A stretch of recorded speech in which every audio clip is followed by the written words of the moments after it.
Aku jajal kangen serampat Mas. Aku kekno serampat Mas. Serampat gamelane ora usah musik. Musik nyang opo to? Gus kowe tak musik serampat bareng iki nyang opo to kowe iki? Kowe mesti ngono kuwi tak ketokne bos musike. Iya. Angko kono ora ya ketok ya. Yo serampat. Gini. Ana cak komet ana cak Yuda Bagia.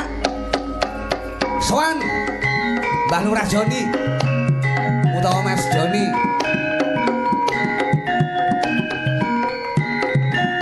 Oh.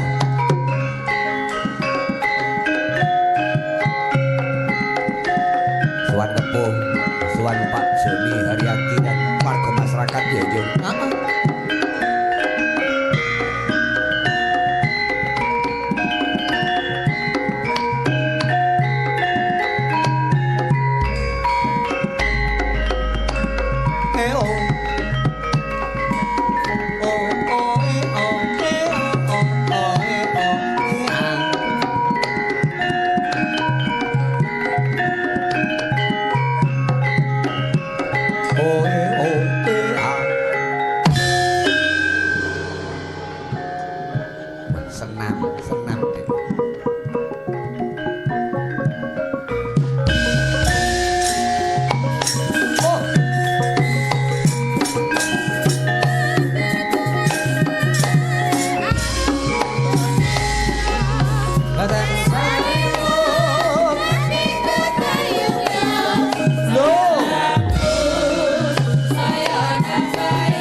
Alhamdulillah wa syukurillah wilujeng dalu Mas Gareng. Wilujeng dalu Mas Yuda Bagia. Saged pepanggihan wonten ing Desa Kepuh.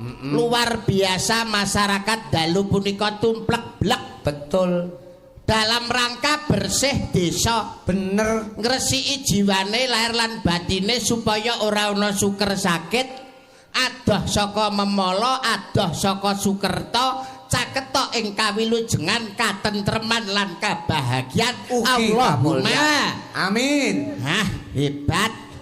Napa melih menika ngepasi wulan sing sae, wulan becik. Wulane apa to iki? Ha, wulan Sura. Heeh, Muharram. Muharram utawa wulan Sura tumrape piyayi Jawa Sura menika mesuraga. Apa iya enek artine ya? Lho pripun? Raga punika ragangane awak sing diragoi rina lan wengi, nek reget ya kudu gelem ngragati. Apa? Raga kuwi ragangane awak. Raga ragangane awak. Heeh. Sing rina wengi diragoi. Heeh. Nek reget ya kudu gelem ngragati, seranane lewat tirakatan tarekotan kados dalu punika. Kaya dalu menika. Nggih. Ngepasi dinane dina ingkang becik anggara kasih Selasa Kliwon. Selasa Kliwon maleme Rebo Legi. Lah, Selasa telu Kliwon 8 tiba 11. Insyaallah sedaya warga entuk kewelasaning Gusti Kang Maha Kuwasa, uripe saya ayem, saya tentrem Allahumma. Amin. Napa melih dina anggara kasih nika hebat lho Mas. Selasa Kliwon, Selasa telu, Kliwon 8, 11 nek diitung kanthi petung Jawa. Piye iki? Tibane tiba apik.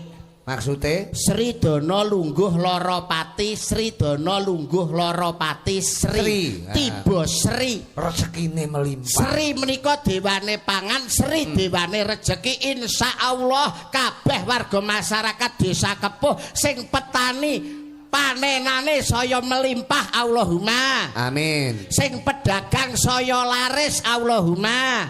Amin. Sing tentara, sing pegawe, sing polisi mundak pangkate Allahumma. Amin. Hebat kaya ngene. Wah, jan rumah aku dinane Selasa Kliwon dasar Pak Lurah Pak Joni. Pak Joni panjenengan pun makaping-kaping ditinggali wah, mriki. wis manjing seduluran. Kula kalih panjenengan wis ping 4 niki nek gak salah.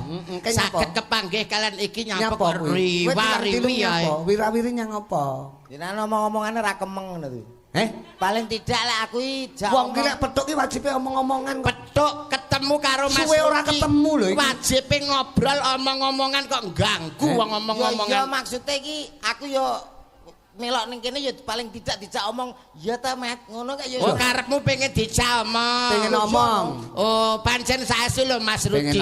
Bersih desa menika adat para masyarakat wonten ing Desa Kepuh turun tumurun. Iya. Lah ya ngono ta Mat. Nggih. Lah, ingkang kedah dipun lestarekake, dipun lestantunaken sedaya warga masyarakat, awit masyarakat punika tresna dumateng budaya. Iya.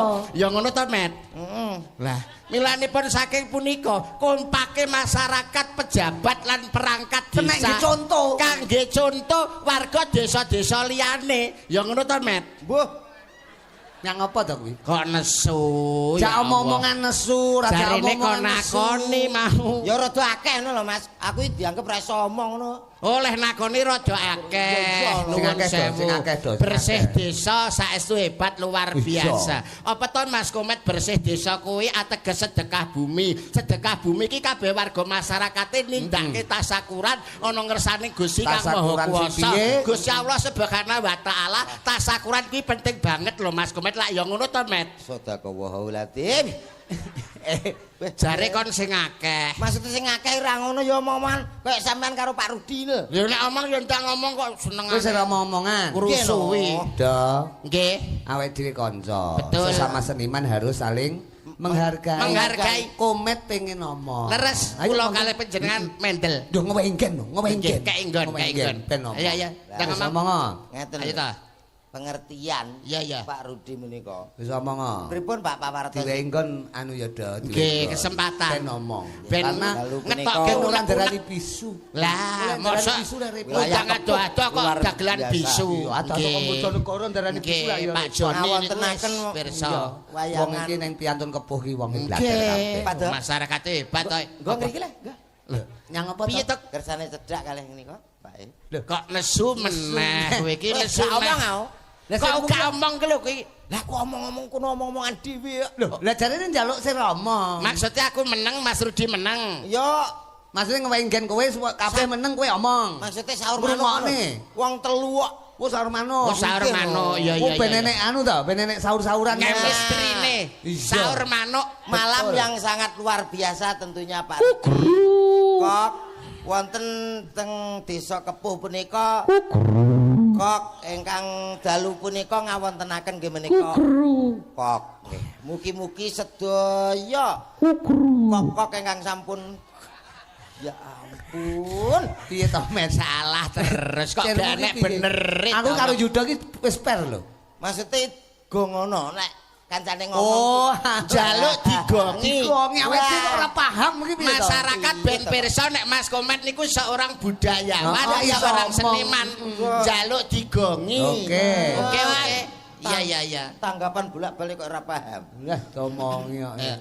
Dalu punika teng Desa Kepuh punika sangat luar biasa menunjukkan kerukunan yang sangat luar biasa namung saged derek dedonga dumateng sedaya. Sampeyan sapa? Wong aku ngomong gongi lho. Kok terus Lah piye masa kliru? sapa?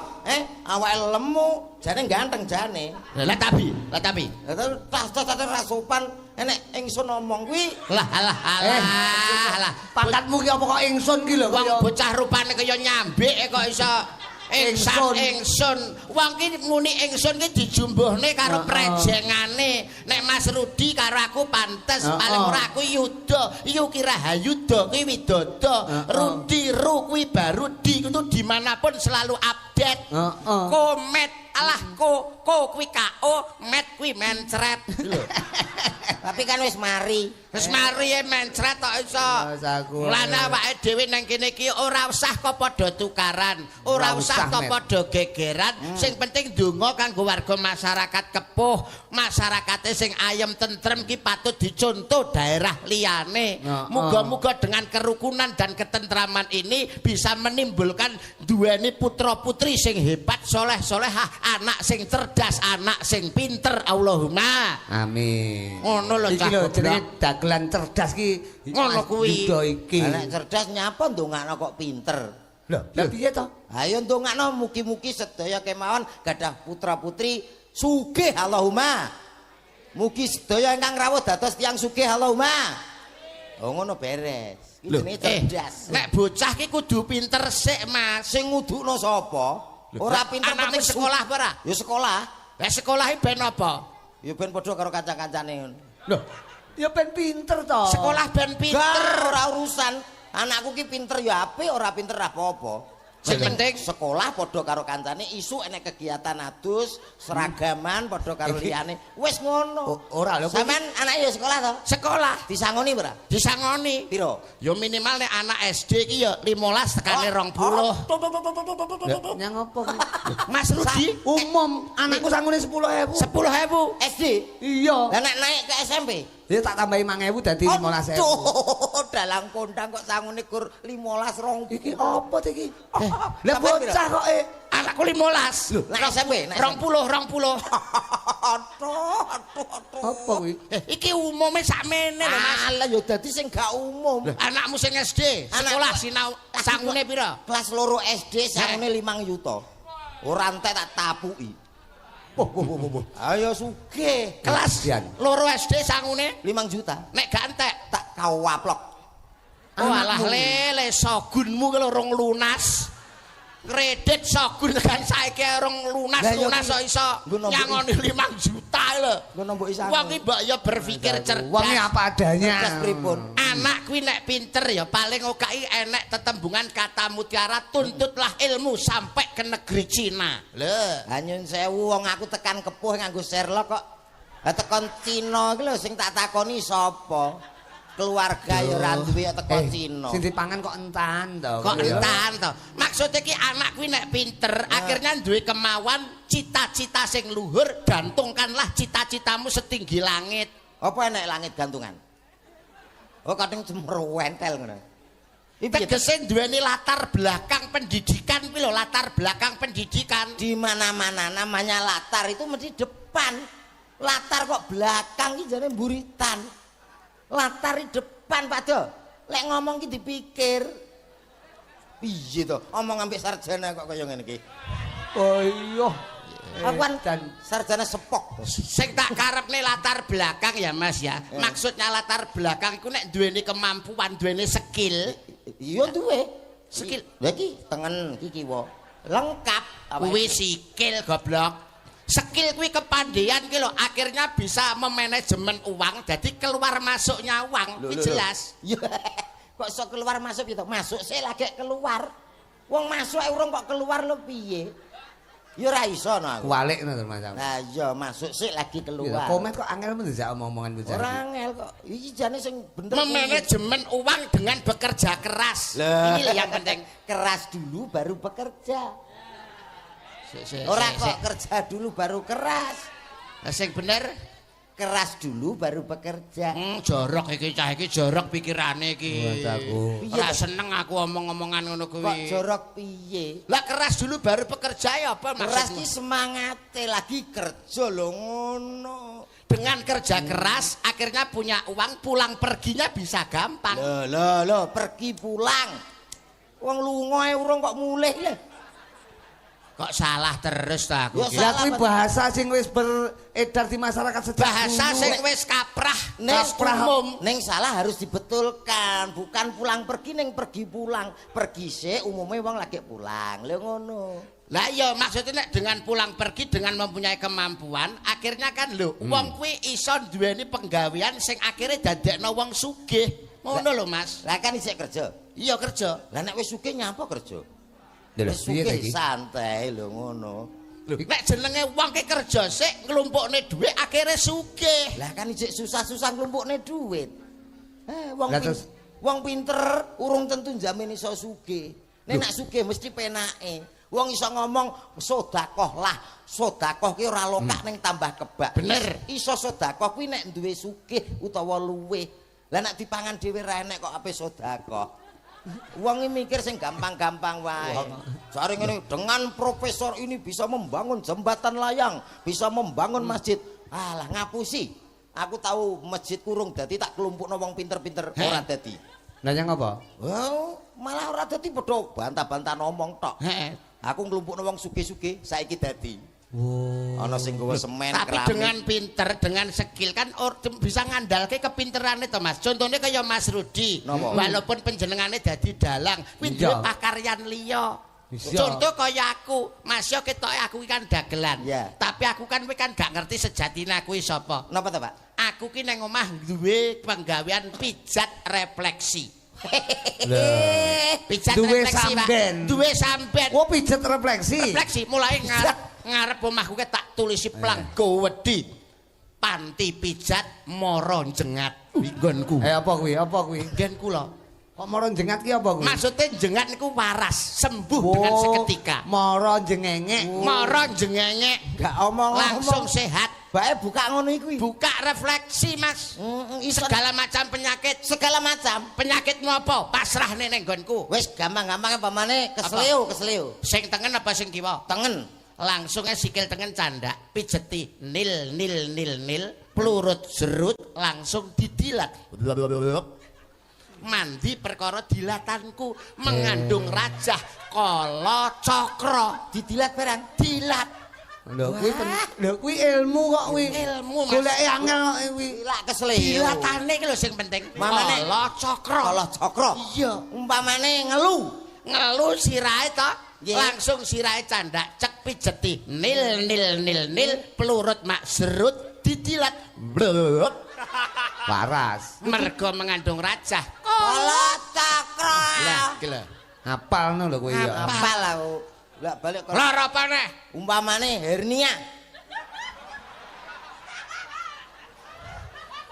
nek keselio ya Mas ya keselio ki pijeti nil nil nil nil plurut serut dilat mari Kala cakra.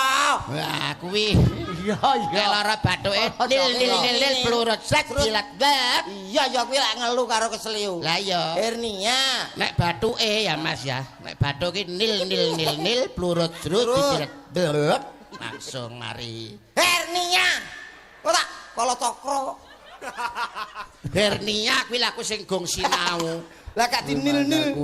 Dadi ngene. lha kuwi apa iso nek hernia kuwi Bisa nambani kowe. Lah aku sak ndure. arep mbok nil-nil Ora no. Sak Beda. ndurut, sak ndure tabib kok kene. Piye kuwi tambane piye? Kan. Hernia zaman saiki rak wong padha bingung nek aku ora. Lah nek Piye, kowe piye? resepmu Ilmu Jawa sing penting wong yakin telaten. Tinggalane leluhur. Nggih. Piye kuwi? tak tur yakin. Yakin. Apa Mas resepe? Kuwi wonge kudu sabar. Bendina ditelateni nek isuk kae nggodhok banyu, keke uyah sak gegem. Biuk diudek. Godhog banyu kayak uyah sak gegem Gegem, diudek. diudek, dioles-oles sabar. Ditelateni 7 dina. Waras Mas. Ya dadi ndok kasin. Tak sambut. Timbang nek kegiatan. Met. Hei, Kowe tak bacok. berarti kowe kulino kowe, praktek kowe kulino. Lah timbang nil-nil. Wong edan iki kok. Hernia apa mbok nil-nil. Kowe berarti kulino praktek kowe iki kaya. Wong kok iso. Enggak, aku kae sangklir. Hei. Ora cetha. Lah sing tak karepne iki ya ora kaya ngono kuwi. Mulane awake dhewe iki sebagai seorang seniman dadi seorang dagelan aja mung jagakne ning pegawean ning ngisor tarup mempunyai kemampuan duweni pekaryan penggawean sing luwih. Ngono. Misalnya, Loh, misalkan kaya aku ngarep mang dadi tukang Pijet. pijet. Lah di samping itu kan lho, anak-anakku kan sukses kabeh. Lho. sukses anakmu enak berapa, Mas? Anakku papat. Barepe saiki ning gone UGM. Jangan puteran pinten, Pak? Aku 4. Termasuk ya apik, tapi untuk keluarga berencana gagal. Yang apa? Kok gagal? Duh, semakin baik itu harusnya 3, Pak. Keluarga berencana kok telu Nek ki. keluarga berencana 2. Dua. Lah ya, tapi menurut survei kehidupan Alah, wong kehidupan kehidupan piye? penekanan kehidupan mengatakan anak 3 itu penting. Kok iso? Karena apa? Nanti yang akan menjaga kita di hari tua. Sebagai sandaran. Contone, Mas. Anak pertama, kedua di sekolahnya sing dhuwur pinter men dadi pegawi. Lah sing ketiga ini kadang-kadang orang salah. Yang apa? Jangan di sekolah ke. Lho, piye to kuwi? Yo no harus digoblokan. Nah, Kuwi kleru lho iki. Anak digoblok. Kudu dipinterne. Lek iso taruna ngungkuli bapa. Kuwi jenenge mban cinde, mban siladan kowe. Banding-banding anakmu. Bedakne. Pinter siji, pinter kabeh. ora ini menurut survei. Maksudnya Kok iso? piye? Lah, nek kabeh dipinterne, kamangka awake dhewe saya tuwa. Umure saya tua. Saya tuwa, ya ta? Nek dipinterno kabeh dadi pegawai kabeh. Heeh. Kuwi kerja nang Surabaya, Jakarta, nang luar Jawa. Adoh. Awake dhewe setolah, toleh no sapa. Ora enek sing ngopeni. Heeh, anak aku wis dadi wong kabeh. Aku dadi gawe ya ra. Ya. Ya kudu siji men digoblokne men ora klebu nang ndi-ndi, men nang omah wae. Ngopeni Sing bapak. bakal ngopeni awake dhewe. Oh alah, ya Lho, termasuk ngono. masuk akal loh Mas Rudi. Survei. Lah keluargamu itu tunggalmu pira to Mas? 3. Sing loro nang ndi kok gak enek? Sing loro nang Surabaya perpajakan. Sitoke. Jakarta Lah sing nang omah. aku. Lah berarti sing digoblokne kowe berarti. Kowe berarti sing goblok dhewe. Sing digoblokne kowe. Lah iya. Kowe iki goblok kok sombong ki lho. Iso kena aku dhewe. Lah kowe sing cerita kok ya berarti nek dulurmu kabeh lunga kowe sing anu. Pancen iya, Sing Pak. goblok dhewe kok ya. Mulane ning wulan sura ki lho ya Mas ya. Iki perlu lho ki awake dhewe introspeksi. Awake dhewe iki kudu oncek-oncek Mas. Lah ku lho. Iso rumangsa, aja Lah. rumangsa iso. Aku ki sapa? Kowe ki sapa? Ngono lho. Lho, lali. Piye ta iki? Karo awake dhewe kok lali aku ki sapa? Sik ngene lho Mas. Tegese Tegese iki penerjemahan lho, Met. Penerjemahan. Lah penerjemahan. niki tanglet aku ki sapa? Kowe ki sapa? Lho. Wong ket mau nang kono jagong karo aku kok lali. Angel komet dijak Oncek-oncek Mas. Awake dhewe iki ngonceki, dionceki ta awake iki dionceki. Lah awake dhewe iki wong apa gedang? Kok dionceki nyapa? Tegese wang sinawang antarane kowe karo aku ki padha wang sinawang. Aku nyawang kowe, kowe nyawang aku. Oh. Kok tak culek matamu lho engko kok iso malah. Jare kok nyawang kok Tegese kowe iki paham sing tak omong apa ora to? gak. Aku kan Oh, layak digoblokne iki mau. aku kan nomor 3. Rodo ya Mas ya. Ya. Jenenge rodo. Ning dinggon ki nek jenenge rodo kuwi kan mubeng. Paham ora Met? Rodo kuwi kan mubeng. toh. Berputar. Kok kabeh mubeng lah roda serep kayak roda serep ya ora mubeng lho kayak nenggon. Sing tak karepne iki roda donya ki lho, rodane donya ki kan mubeng to, Mas. Ya iki lho aku ning kene lagi ngerti nek donya iki duwe roda, Pak. Wi aku kok terus mbayangne umpama roda donya mbledas ki nek nambal. Anu badhe nambalke roda donya, Pak. Kuwi mesti nak Aduh. nek ngerambang mesti golek telogo. Komet ki wong Ya ra? Mbok pangantah lho. Iki omonganku ki mesti mbok Jare- pangantah. jare Tegese roda donya sing bubeng, Ya. ki wong ki kan ya kadang neng Sor. ngisor, kadang neng Oh dhuwur. iya. Aku kadang nak anu ya ning ngisor nak pas kesel ngono ya. Kuwi apa? Kuwi apa? Jare kadang nang dhuwur, kadang nang ngisor. Lah ya menungso ki Lah kadang iya. neng dhuwur, kadang neng ngisor. Nah, ya ndelok-ndelok keadaan fisik lah awake dhewe. Nek awake dhewe gak mampu ya ngisor wae lah, lebih pasif daripada Kok mesti parakmu kok mbrono terus. komet iki muni blendes lho. Tegese ki ledok iline banyu. Ledok iline banyu nek jenenge banyu ki mesti netese mengisor. Ora enek kok banyu parake mendhuwur ki ora ana. jere sapa? Lah disedot kae? Sanyo? Isa teko toren. Iki piye lho wong kok Oh iya, air mancur barangnya ya munggah lho, Dok. Langke no kok ya. Kowe piye to, Dok, kamen keblekok iki kok ya. Ya, dalu punika matur nuwun sedaya masyarakat Kepuh utamanipun kagem Bapak Lurah, Bapak Iskandar. Pak Joni kok Bapak Iskandar. Begini Pak Rudi dan juga Pak Yudo, karena saya berbicara ini sekaligus ngetes kefokusan jenengan. Fokus Nek bae. Joni Iskandar kuwi kan artis sing sok vokalis penyanyi kae. Joni Iskandar, terus si Imam Musola. Imam Musola, bahasa Tambir. Imam S. Arifin. Ya Imam S. Arifin. Iya. Mona Sutra. Roma Irama. Nek si Joni Iskandar. Ngerti Ngerti ra lagune? Raro. apa ngerti lagune Joni Iskandar? Woi, Lintang Asmara. Ora enek. Joni Iskandar ora enek. Mbiyen rong enek. Kowe iki jane paham tentang lagu apa ora ta? Kowe iki jare iki kondange Mas Komet adalah pelawak, di samping itu sebagai kalvo. Mas Komet sebagai seorang kalvo, vokal yang sangat hebat, tuntunan ngerti-ngerti bab lagu. Loh, sampean rasa aku. Para penonton saja sudah paham. Saiki umpama tak tus, umpama awakmu tak tus, tes. ya, umpama tak tes. Dites nganti tos. Buatkan lagu yang nuansanya percintaan. Aduh. Gampang banget kuwi. Lho, piye coba? Roma Irama ki wakeh percintaan. Nuansanya percintaan. Heeh. Piye coba? Hidup tanpa cinta bagai taman tak berbunga. Hai, begitulah kata para pujangga. Aduhai, begitulah kata para pujangga. Taman suram tanpa bunga. Ben penak ini. Kendangnya kayak iya Mas ya, kendang tok. Kendangnya kayak Sampeyan itu, sing toh. bagian kecer.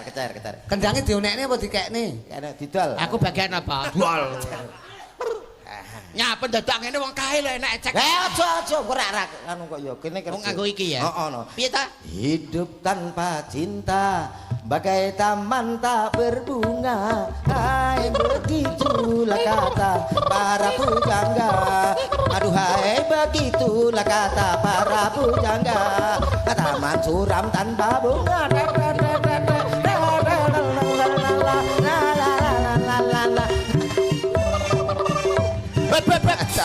Kok gagah. Aduh aku sesuk jahitno lambe terusan. Nyapa?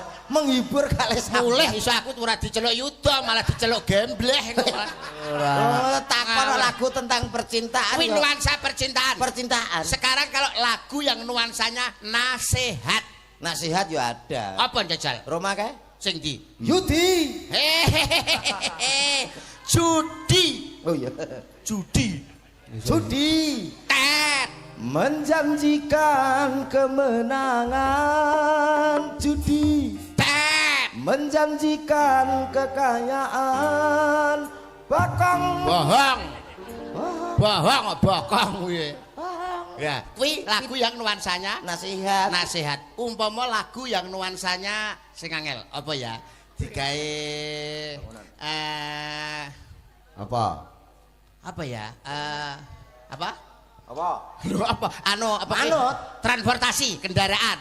Wow. Transformasi. Ada. Kendaraan. Transportasi. Ora pengelemin. Bener, transportasi kok. Apa lagu yang nuansanya sensus? Oh, ada Roma. Sensus penduduk. Piye kuwi? Pembangunan, tentang pembangunan. 1001 macam cara membangun balai desa. Mau dibuat joglo atau biasa, terserah Pak Lurahnya. Lagu tentang pembangunan. Lah iya. Piye lagune, Mang? 1001 macam cara membangun balai desa. Lagune kaya ogak kuwi, Mas. Kuwi iki ora. piye to kaya 1001 macam penduduk Indonesia. Terdiri dari banyak suku bangsa, itulah Indonesia. Ini lagu iki lho. Lah iya membangun kan wong Indonesia membangun lho, Mas. Wis ora usah dipikir teman-teman. Enggak, kuwi nek nggo bangun ya kuwi engke. Saiki nek transportasi kendaraan. Ada lagu anak-anak. Apa? Becak takkan. Mentok. Kuwi mentok. Lah mbok takokno wong sakne mbiyen. Mentok napa becak, Pak?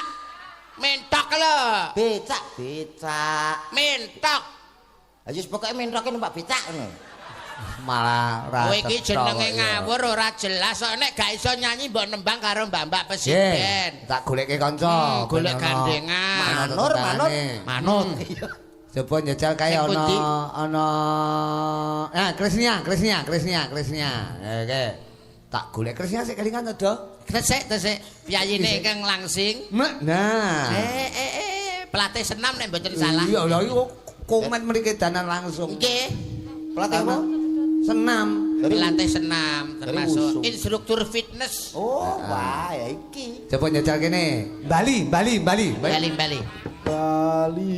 Heeh.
Malah Panganan iki kok iso. Wis ketemu to sing diaturke Mas Rudi, pelatih senam, instruktur fitness.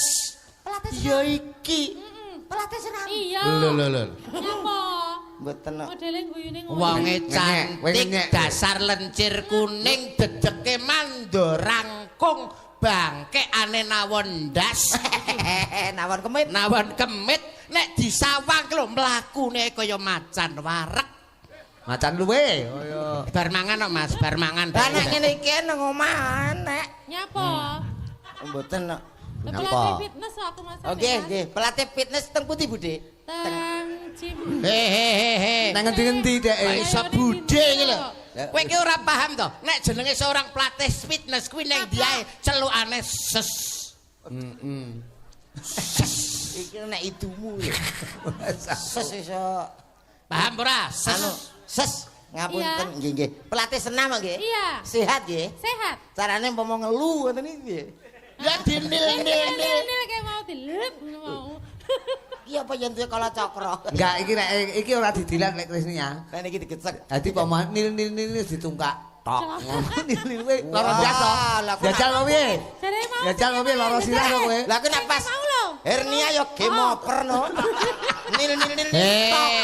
Ongko. Jadi seorang laki-laki jangan merendahkan seorang wanita. Saya tidak Harkat derajat seorang wanita itu sejajar dengan pria loh Mas Pri. Lho lek nyau. Itu loh, an Mas Komet. kok iso. Pri. Ini Mas Pri. Mas pria. Ya. Pria, Mas juga Nek iki omong pria. sing Mas apik. pria, seorang pria loh Mas Komet. Tapi namanya pria, wong lanang ki sebagai kepala rumah tangga. Walaupun kepala rumah tangga tidak didukung oleh seorang istri yang setia mendampingi, apalah guna Mas Komet. Lho, panggah wong lanang ki menang Loh. milih. Nyapa nek sing sinden api-api sing mok dukno kok Lho, nyapa ngenyek. ora apa-apa. Loh, malah- ngenyek meneh. Mboten. Ngenyek. Mboten tak pijiti ya, tak pijiti ya. Tahu ketemu nyenyek terus. Syukur.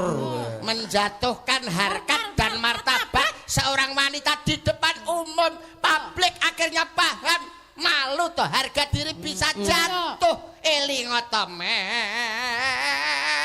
komet Aku mbok eling apa? ayo eling kowe kudu eling Lah aku mau kowe lali. ki lho lahir ki lho metu Metu saka kok ngendi? guwa rawa anu guwa Lah garbang aku apa roh? Loh, lah ya pria kok mewang wedok. Lah aku apa yo njaluk? Loh, lah awakmu ya metu brojol dhewe. Lho brocol dhewe piye kene yo ora pesen ora apa kok. sangang sasi 10 dino ngandut. seorang ibu mengandung ngelairne Meteng ngene. toh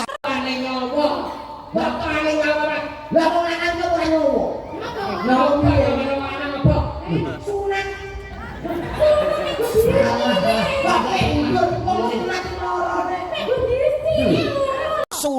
pisan wis kapok. Ora enek sunat pindho, telu ora enek. Lah nek wong meteng ngono bolak-balik iso.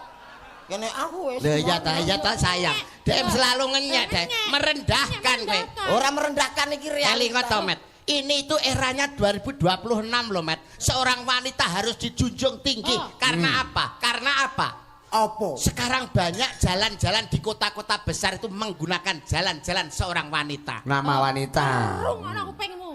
R.A. Kartini, wong wedok. Dewi Sartika, wong wedok. Cut Nyaden, wong wedok. Dalan-dalan nganggo jenenge wong wedok. Lah nek dalan-dalane wong wedok kabeh macet butuh dalane wong lanang. Dalan apa? Dalan tol.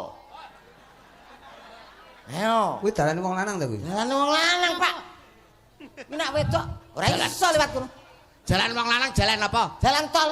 Jalan tol mancepe ning ndi, Mas? Jalan tol mancepe ning mancepe ning bumi. ndi? Bumi kuwi Oh, wong ini wedok. bumi piye? Bumi uga enek pakmi. Nyapa tolmu dincepne bumi. Apa iso, he? Apa iso?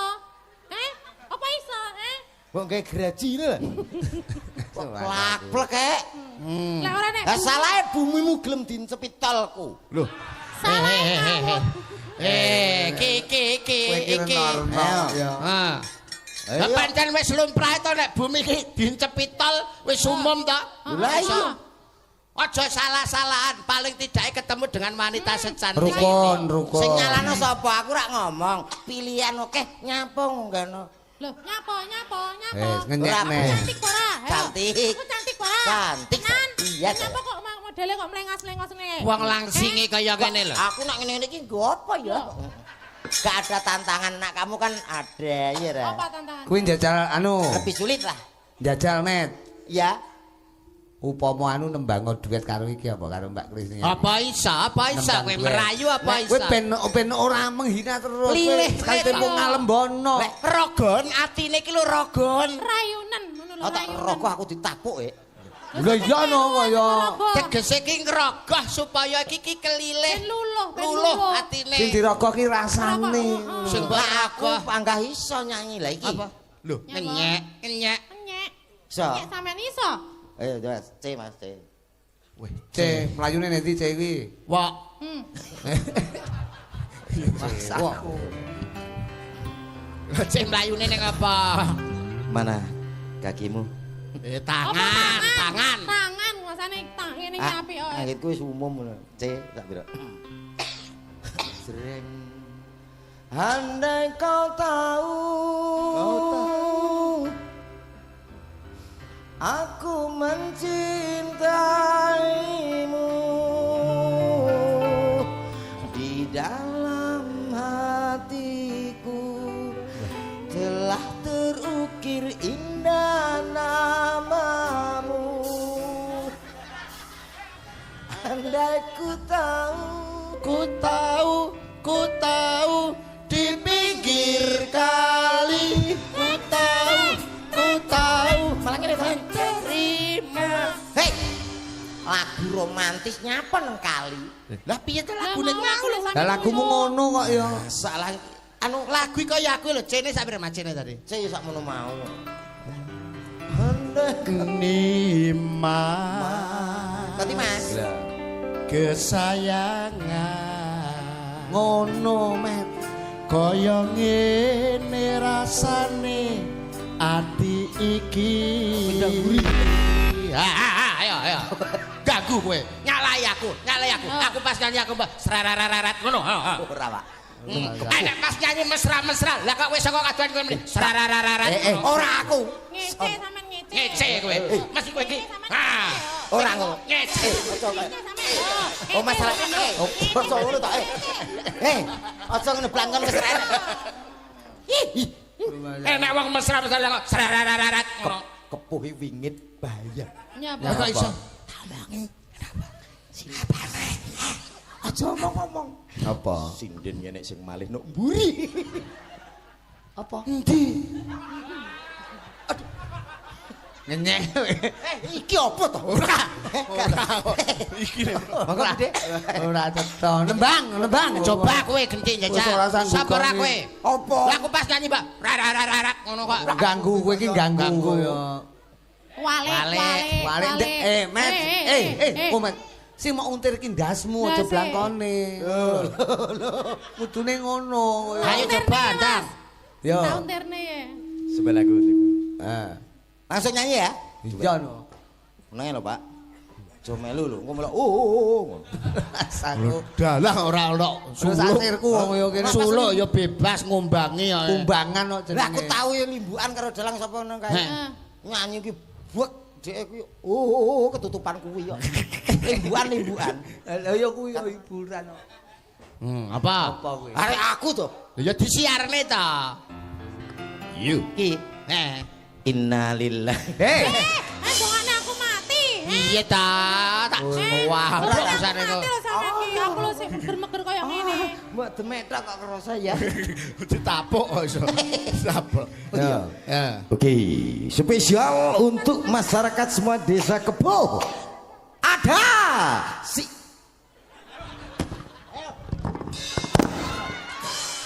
Rusak lho.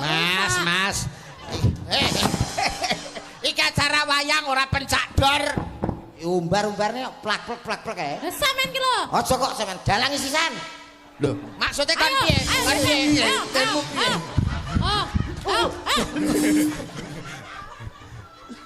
Nantang-nantang bareng ditenani kok. Nggo penara, Pak? Gua arep mlayu. Tembange apa? Tembange apa? Pun sing nikasaken nak kula napa-napa saged. Apa? Manut sampean lintang asmara? Ken kalih niki mikir kula damel kita tawar nggih. Lah tinggi apa? Mikire ora suwi sedih lu. Nggih apa kok kita tawar? Masamu kancane masur Apa? Dibantu satu lagi boleh? Ya, ya. Oleh. Dibantu. Oleh. Iso no, iki nek gak dibantu po iso. Wong ngono. Ngenyek terus. kowe. Ajine kowe senengane gandengan ngenyek kowe. senengane. Sing di? Bantuane sing di? Sirotil pat momen. Mega. Mega. Yo Kak ngateko Kak. Diitung siji ngantek Niki berarti. Iki. Yo, lagi Intan apa Mega? Yo, Mega. Sindi. Iki. Wo Intan. Intan apa Mega? Yo. Jumeneng kae Intan kae. Intan. Diitung 0 4 5 6 7 8 tang. Cendol. Iso ngono ya, Pak ya? Lho iso. Sampean iki. Iso. Ciloro 3 4 5 6 7 8. Tang. Cendol dawet. Paisa kowe. Kaya ngene iki. Paisa. Ciloro 3 4 5 6 7 8. Tang. Hei, nanti datang. Padha ngopi ya, Oto ngopi piye? Maksudmu piye Alah, ta? alah rombongane kono ya pangkat nyalahi aku. Rumah saku. Selamat malam. Kuwe. Selamat jumpa. Den kecewa kok. Jenengan sinten? Kecewa. Iki cah loro Jenengan ki. sinten? Aku Kok Robi. nemplek. Kok lancang kowe wong lanang apa kowe iki? Lho, kan kene karo kene lah. Kene karo ngene lho. Wo gandengan. Oh, njaluk karo aku. Mau reken truk gandengan kuwi. Pasar. Sinden ki mau reken truk. Ayo. Kok ngenyek-nyenyek aku, saiki golek kuwi. Apa milu. Wong lanang koyo ngono lho sampean. Lah nyapa akeh pilihan. Brengosmu le putih wisan. Brengosmu Wis putih. tuwek. Gak apa-apa timbang kono. Ayo. Nyapa? Iki pancen turunan Anggora wae dadi brengose. Rumah saku. Anggura kae. Ya wis, komet karo Intan. Krisnia kali Mas Yudo. Ora Piye? apa-apa. Kowe ora ngerti kan iki nyapa kok kaya ngene iki. Iki kesiku karo dewa. Iku nek wis genep 17 taun, Ya. badar sejatine wujud. Lah, berarti ramale. Kuwi Lah, kok berarti iso? Lah iki wis 17 i. Oh, dewane lali berarti. Kliwat. timbone kelalen ngono rumah saku kaya Nyanyi ya, putri Dik? apa? Tembang Nyanyi apa, apa? Mas? Apa? Apa? Ketresnan sejati. Seperti cinta kita berdua. Oh, Alah, awake ya iso ya Oh saiki. ya sayangku. ket seprona-seprene panggah ya? Heeh. Anu sepurane ya pengenane VC tak pateni. Embe ae.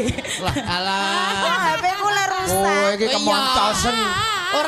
Ora wingi tok lho dhek VC nganti tekan saiki dolan to mripate kan VC. VC mripate. VC video cal. Oh, sing dipateni ora HP-ne ta? Mboten. Mripate ta? Matane niku lho sing VC niku. Mas aku. Tembange napa niku mau? Bersama Cakra Budaya ada Ketresnan sejati. Oke. Oke. Ora sahur.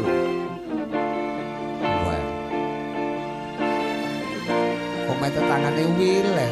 Ayo. Gatel ta. Gatel ta. Cakra Budaya Indonesia. Indonesia. Warahkan para masyarakat Kapuan biasa. Ciao.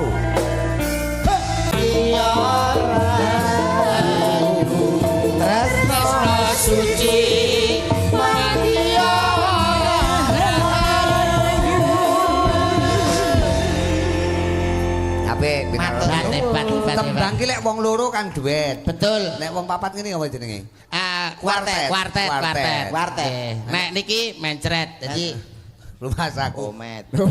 Apik lho. Iki warga masyarakat Kepuh menika luar biasa, wong bagus. Menika kebiasaan nek mudik, nek ngene komen ngene Mas Yudo barang iki nek biasane nek wulan riyaya. Utawa bodo, wulan poso ngono kae. Kene mudike warga sing tebih mesti pas dina ngene iki bersih desa. Ini budaya yang tersendiri. Luar biasa. Kekompakan. budaya sing hebat ya Mas Komet ya. Mulane bengi iki sampean rawuh penonton ya kabeh padha mresani. Alhamdulillah. Iki mau ana sapa sing nembang tah loro ki mu sapa? Niki wau Mbak Krisnia. Mbak Intan kali Mbak Mega niki wau. Intan karo apa? Mbak Krisnia. Wis dilalekne. Dilu wis lali. Ora cetok. Coba Mega kae. Kene Mega kene.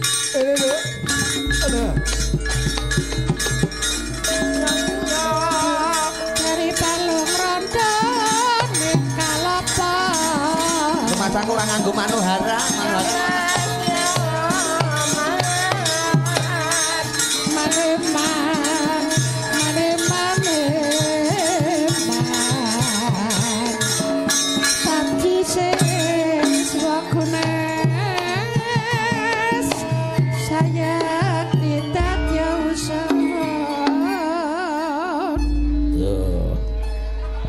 Ora lho, sindene kok sinden Komet ganggu ae. Aku ya kono.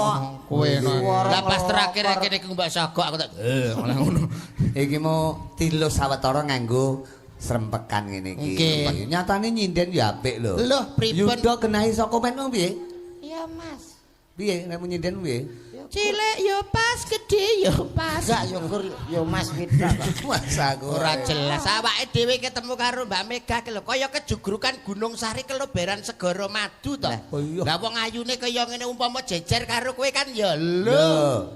Ibarate kaya dewa sing ngeja wantah Mbak Dewa iki kaya Komoratih, kowe kaya Komodo ngono lho. Jan pas. Pasangan idiot ya ngono. Idiot. Lah piye kok komodo? Mosok Mega gandeng komodo. Ora modele wong-wong ki nek aku jejer sing model ngene iki kan kemiren. Kok iso kemiren piye? Lah nek aku karo Mbak Mega kan ya cocok, pasangan ideal. Tir padha irenge, sir padha senenge, dasar sosok wadahe kendi cocok rasane ngati. Saiki ditakon Adik Mega. Nggih. Kalau misal namanya punya kriteria, kalau wong lanang sampean pilih wong lanang ngono kira-kira sing hobine apa? Mancing. Iki kabeh iki senengane mancing iki. Iki. Penak men. Iki lho engkas ketularan iki. Wis Siapa? gak omah wong mancing kae wong rada Siapa? Mancing itu golek inspirasi lho, Mas. golek inspirasi apa kae wong gak genah lho kae. Kok iso mancing wong ora genah? Wong nek waras kae enek udan nyup, wong mancing ya ora lho Mas. Piye? Udan ya malah nganggo payung nang tengah ora-ora lho. Lah ya kuwi golek inspirasi. Kuwi perjuangan supaya entuk inspirasi. Lah mbotang langsung tuku nek wis Rumah saku. Yo ora enek anune to. Lah nek kaya Mbak Mega iki wonge cantik, ibarat karo aku kan ya cocok. Umpama awake dhewe bernostalgia jalan-jalan ke Pulau Dewata Bali, kita berenang di pantai. Aku berenang, kamu juga berenang pakai bikini yang aku belikan warna pink. Begitu indah dan mempesona dirimu. Anu nang Bali ta? Aku yo melu kae. Apa? Nang Bali, aku melu nang mburimu. Wes dadi apa? Lho, aku bakul teh kae, Pas. Aku bakul teh kae aku. Lali. Setelah kita berenang di Mega, tentunya kita capek. Akhirnya kita tidur di hotel berbintang 5. Kasurnya empuk, AC-nya dingin. Kita berdua berpelukan. Bintang 5 to? Aku nang kono kae. Masa? Wes dadi apa lho? Lali sampean. Aku cleaning service. Aku melu guys. Oh, sing anu kuwi. Lali terus bocah iki. Ayo kok aneh. Habis tidur kita lapar, kita masuk restoran, aku pesan makanan yang paling enak. Aku pengen makan hamburger. Hamburger. Kamu makan apa? Aku makan spaghetti. Spaghetti kita makan berdua, kenyang. Nang restoran to? Aku yo melu kae. Enak dadi apa? Ngarepe restoran sing nggawa teken kae. Oh, Wah, lah kowe to kae ternyata. Wis. Habis dari lektoran, aku kenyang, aku wareg. Aduh, aku kok pengen ke belakang. Akhirnya aku ke WC. ke WC. Sama kamu, kita ke WC berdua. Akhirnya aku mengeluarkan sesuatu. Aku juga mengeluarkan sesuatu. Kita ke WC berdua. Aku yo melu kae. Kok melu to? Apa gak melu? Kowe dadi Apa apa? aneh? Neng WC dadi apa? Lah sing motokne yo. Bocah. Kancane arep melu kok nang WC. Oh, jiwamu jiwa kuwi ta ora Boten, cetha. Pak. Tapi jajal nganggo tetembangan apa gak? Kesayangan Apa? ya, kesayangan ya. Nggih. Nah, niki malah enak saya. Kesayangan. Kan pedok komet to, komet kan ya termasuk kesayangan. Kesayangan. Kesayangan. Ini aku model kayak kucing. Kesayangan. Rumah saku. Diaturke warga masyarakat Kepuh, Papar Kediri semoga selalu berkah bersih desa Mahanani Karahayon. Bisa dadi desa ingkang tetep baldatun thayyibatun warahipun gopur. Amin. Kesah. Kesayangan. Jangan. Ngep. Maine saka ngep. F.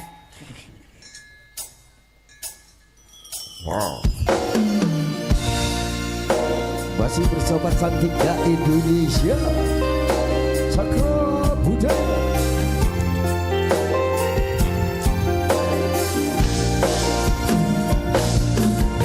Diatur ke warga masyarakat Kepuh, Papar semuanya ya. Wong bagus komet juga. Oke.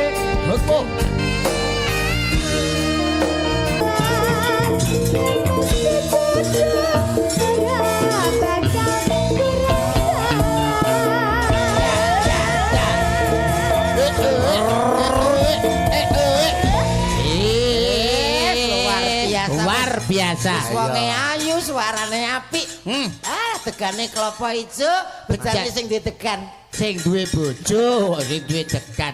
Wah dan Pancen indahnya berbudaya ki ngene iki. Betul. Lha nggon wayang kulit ki disampiri apa-apa kena Mas Yuda. Nggih. Tak komet. Nyatane diwene pelawak ya kenek, diwene Saged. tembang-tembang nuansa campursari, nuansa musik ya apik. Nggih. Nek perlu diwe jaranan ya apik. Nggih. Digawe ludruk ya apik. Dangdut. Dangdut ya kena. Heeh, penting Pokok ora kayang. Pokok ora mengkam-mengkam.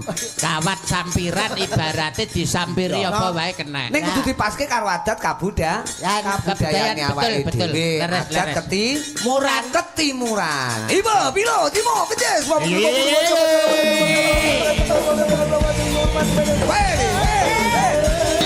Ini baru Putri Sartono.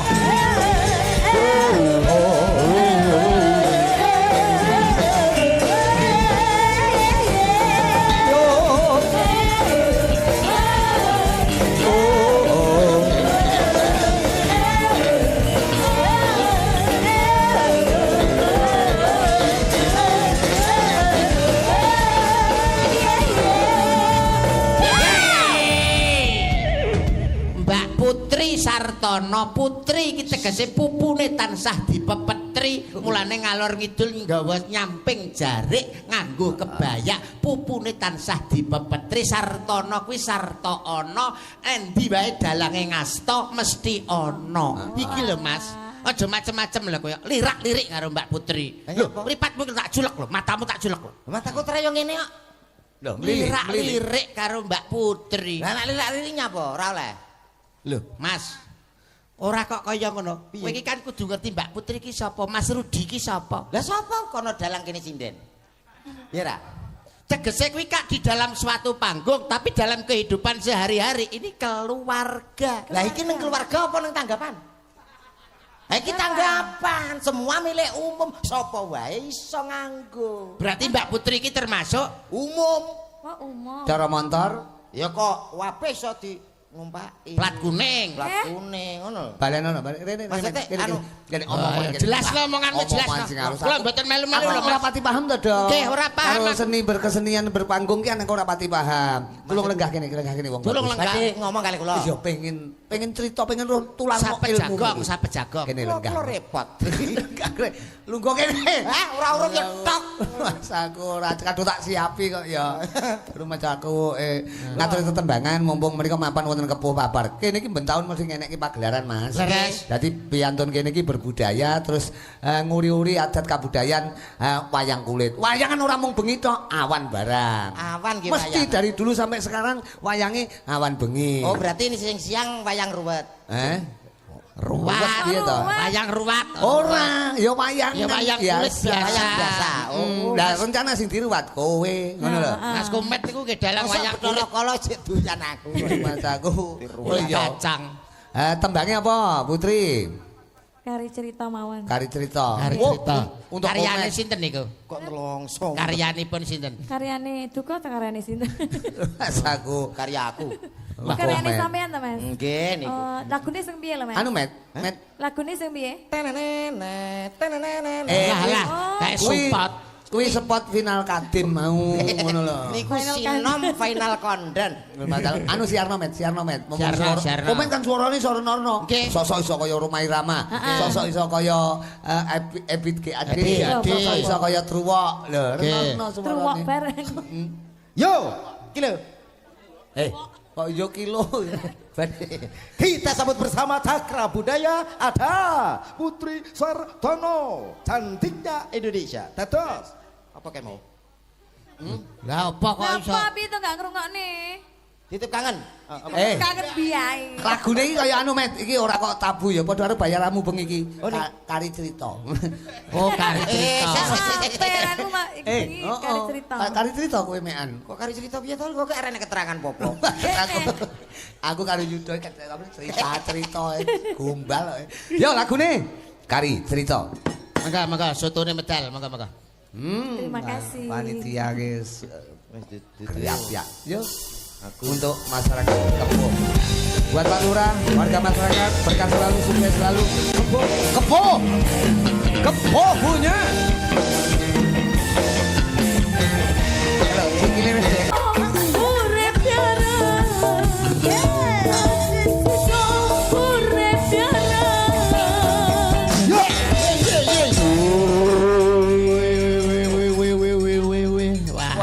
Ditarik dawa men iki. Rawancak tur ya kompak, Mas. Oh iya ngono lho Cakra Budaya. Kliru Cakra sithik budaya. Padha karo grupe Komet ki apa? Komet grupmu. Anu padha mlipir. Ngapur. Grup apa jenenge? Grup biak grup yuk. Campur sari. Campur sari kita. Ah. Lagi bancaan buyar Mas ya. Rumah aku. Judule Angon Leno. Angon Leno. Iki kok ngeten wong bagus, Nggih. ana Mas Yudo, Mas Komet matur sembah nuwun perkara tembangan mengko gegojekan diwacoti ngono wanci goro-goro digolek Siap. wektu kang luwih Barokah. bawira. Bawira. Nggih. Timbaku didongake warga masyarakat Kepuh semuanya, Pak Lurahe, Pak Kasune, para Bapak Ibu perangkat juga Pak RT RW semuanya warga masyarakat. Manggih katentreman karhayon seger kewarasan murah sandang pangan rezeki ya wong bagus. Nggih. Kripik gedang kripik telo titik dang watone rata suwana ngarsane Kanjeng Sinuwun Mas Yuda. Suwana Mangga, ngarsane Kanjeng mangga, Sinuwun Mas mangga. Komet. Sinuwun sapa jenenge? Sinuwun sapa? Sinuwun Duryu Dono. Dono. Nggih. Dara muluk wae Duryu Dono. Ya ndak suwana ngarsane Kanjeng Sinuwun terima kasih wong bagus. Nggih. Wulan mulut.